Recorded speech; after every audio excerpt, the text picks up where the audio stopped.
Hello students, for this week, let's solve equations using multiplication or division. Now remember, when we solve equations, our goal is to isolate the variable, okay? So that's our goal.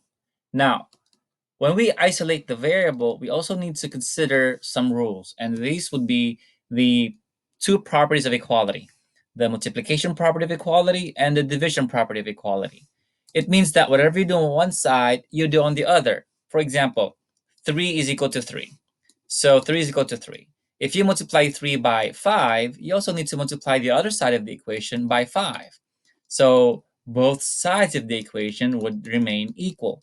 Because remember, an equation says that two expressions are equal. The same thing for the division property of equality. Let's say you got 15 is equal to 15. If you divide 15 by 5, that means you need to do the other side dividing by 5.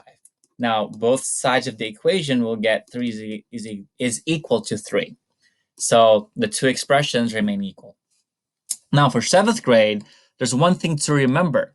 We need to remember the rules of multiplying or dividing integers.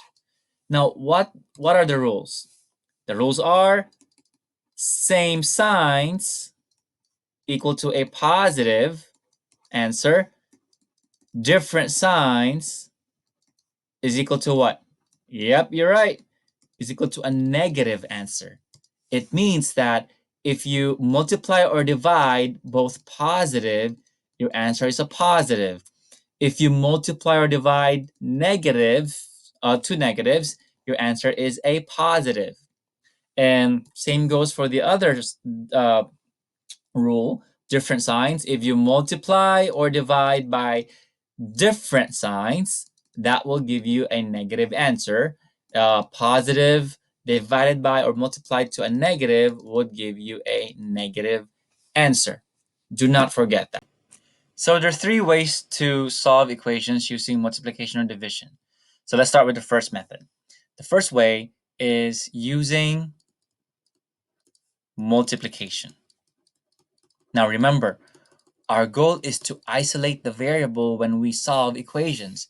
And for us to isolate the variable, we need to undo the operation or use inverse operations. Okay? So undo the operation. Now, what does this mean?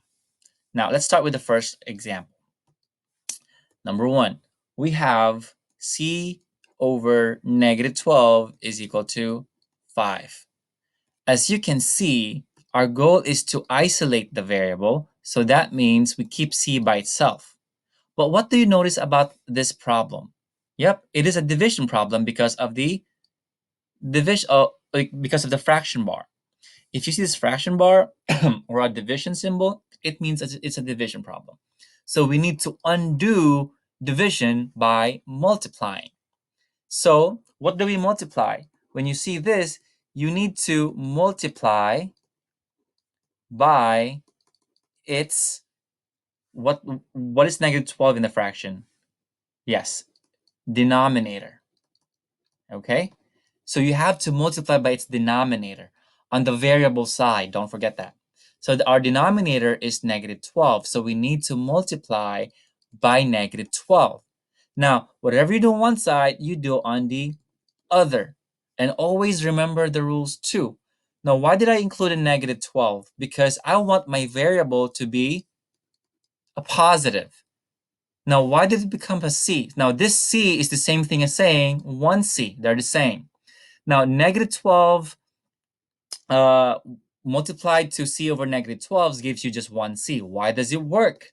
It works because a whole number is the same thing as having a denominator of 1. So we're actually multiplying straight across. If you're multiplying straight across, it looks like this. Negative 12 times c is negative 12c over 1 times negative 12 is negative 12. Now, notice negative 12 divided by negative 12 gives you a positive 1 because the negative divided by negative is a positive and a number divided by itself is 1. Now, we need to do the other side of the equation, which is 5 times negative 12. So what is 5 times negative 12? And that's going to give us negative 60. The signs are different, so we get a negative answer, and we multiply 5 and negative 12. So our answer is C is equal to negative 60. Okay, don't forget that. Now, let's check. Let's check if it's right. Oops, and let me use this purple pen. Now, our original equation is C over negative 12 is equal to 5. So if we were to change C into a 60, because when we check, we substitute the variable with its value. So negative 60 divided by negative 12, is it equal to 5? So if you simplify negative 60 divided by negative 12, it is 5 is equal to 5. So our answer is right. So remember, you use multiplication when it's a division problem. And how do we know if it's a division problem? You see a division symbol or a fraction bar. Do not forget that. Now let's have another example for this method. For our second example, let's say we have negative 8 is equal to negative c over 4. Now, it doesn't matter where the variable is on the left side of the equation or the right side of the equation, as long as you know that you need to isolate the variable. Again, how do we isolate the variable?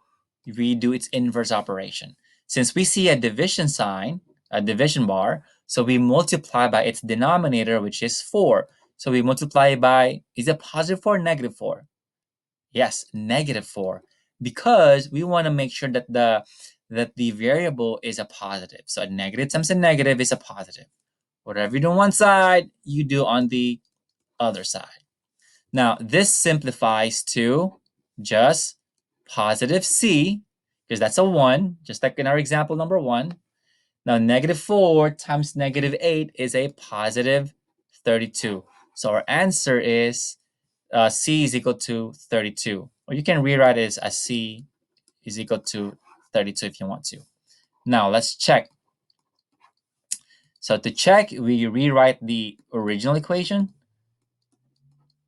So our c is a 32, so negative 8 is equal to negative 32 over 4. Is negative 32 divided by 4 gives you negative 8? Absolutely. It is negative 8 is equal to negative 8. So our answer is right. Now let's have the last example. What if I give you a fraction? So number 3. What if we have c over negative 2 is equal to 5 over 12? Now, the rules don't change. Still, we need to isolate the variable, and we still need to do its inverse operation, undo division by multiplying. So let's multiply by what? By its denominator, which is negative 2. So we multiply by negative 2. Whatever you do one side, you do on the other side, negative 2. So this simplifies to just positive c. Now, with these two factors, a negative 2 is the same thing as having a denominator of 1. So there's two ways to do this. It's either you multiply straight across 5 times negative 2, and that's going to be a negative 10 over 12 times 1 gives you a positive 12. You still need to simplify this, right? So we're dividing this by 2, and that gives us a negative 5 over 6, and that's your answer. Now, what's the other way? So if you have 5 over 12 times negative 2 over 1, remember our previous video about cross-simplifying? I can simplify negative 2, the numerator, to its opposite denominator. And the common factor is divided by 2 and divided by 2. So this becomes a 6 and this becomes a negative 1. Then I multiply straight across. 5 times negative 1 is 5, negative 5. 6 times 1 is 6. So I still get the same answer as my first one. Now, I advise you to really use cross-simplifying because this really helps you a lot when you deal with larger quantities of factors. Okay? Now, We are done with using multiplication to solve equations. Now let's move on to the second method, which is using division. So using division. When do we use division? When we see a multiplication problem. Remember, we need to undo the operation. That's why we use division, right? For example, let's have another problem. So when we have negative 7a is equal to 35, what do you notice? Do we have a division bar? Nope. But what we do have is a variable, and it's being combined with a negative 7.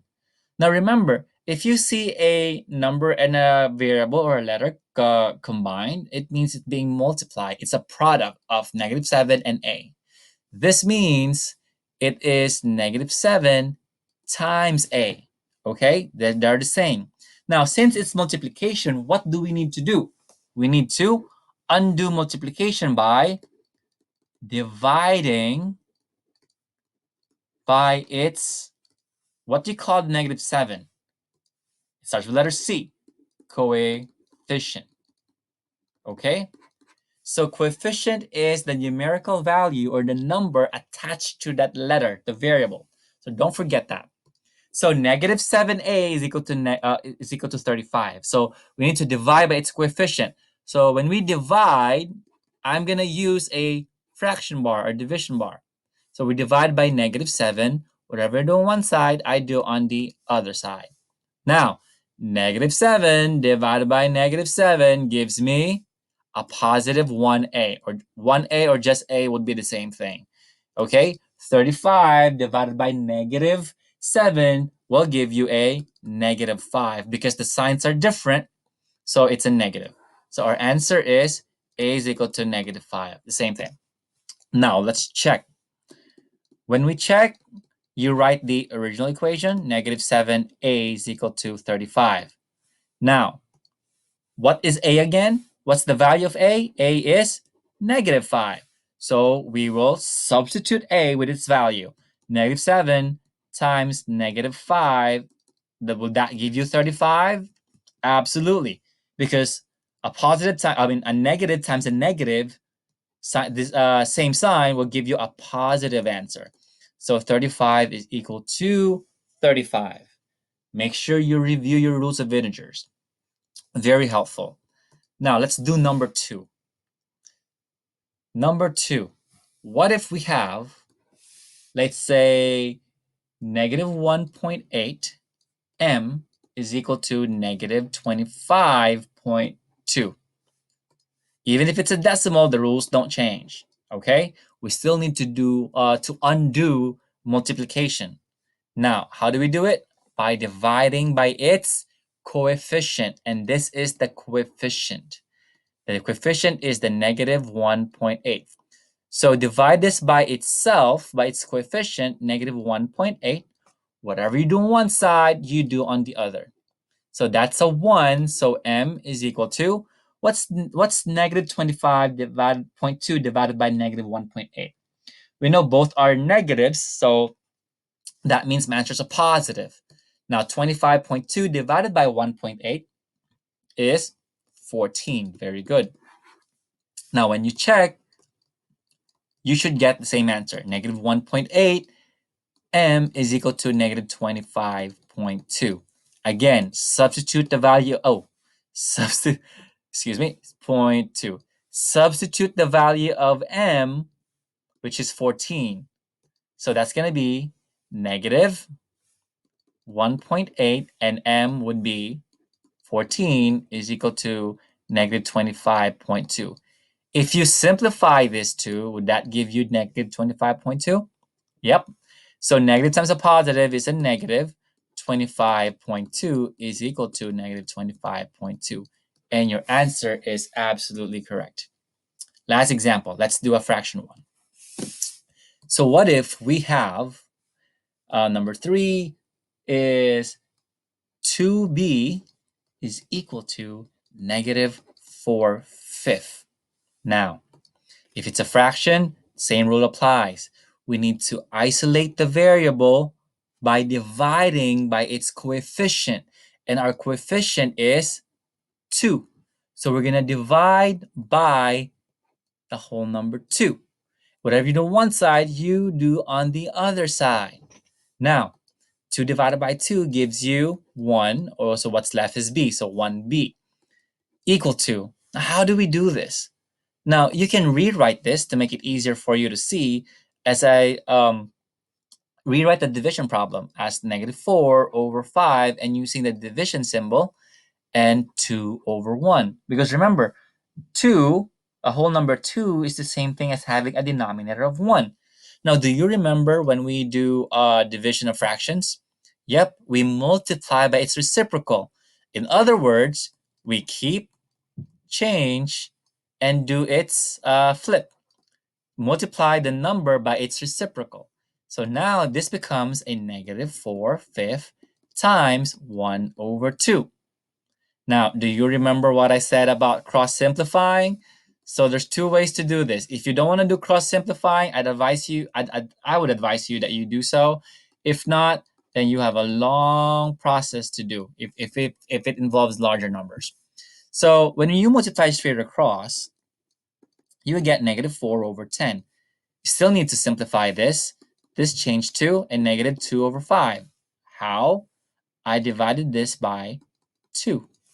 So our answer is b is equal to -2/5.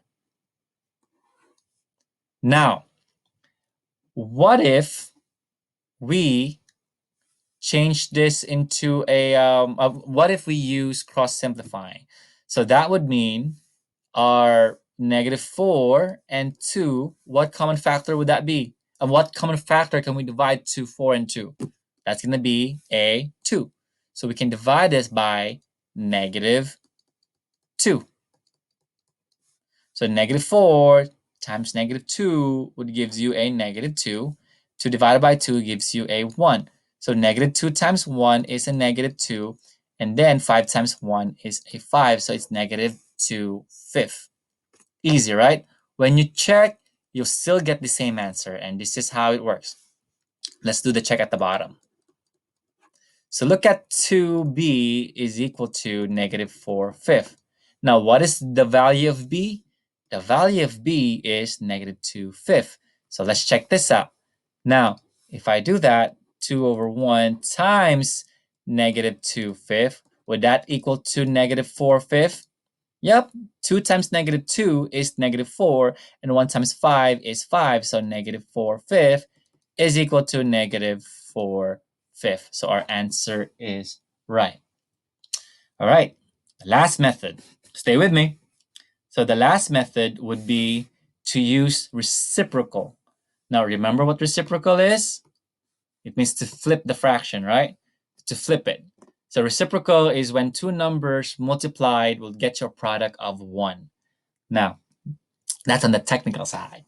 So using reciprocals. Oops, there we go. Oh, there we go. Reciprocal.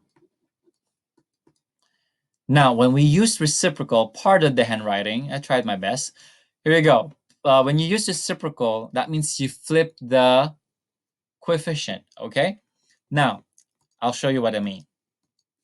For example, we have 2/3 h is equal to -9.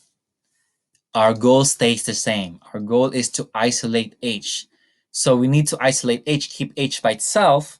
So that means we need to get rid of 2/3 or make 2/3 into 1. And how do we do that? We use the reciprocal. That means we flip it. So 2/3, what's the reciprocal of 2/3 if you flip it? It's going to be 3/2. Whatever you do on one side, you do on the other side, 3/2. Now, look closely. Why does this cancel? Why does this simplifies to 1? Because 3 times 2 is 6. 2 times 3 is 6. And 6 divided by 6, bring down the h, that gives you 1h. So that's why it works. Now, let's do the other side of the equation. A -9/1, a whole number has a denominator of 1. Now, let's multiply. -9 times 3, that's give you 27 over 2, because 1 times 2 is 2. Now we need to change this into improper fraction. So negative 27 divided by over 2, change to a mixed number, that becomes a what? It's going to be how many 2 can fit into, 2 can go into 27 how many times? And that's going to be 13 times.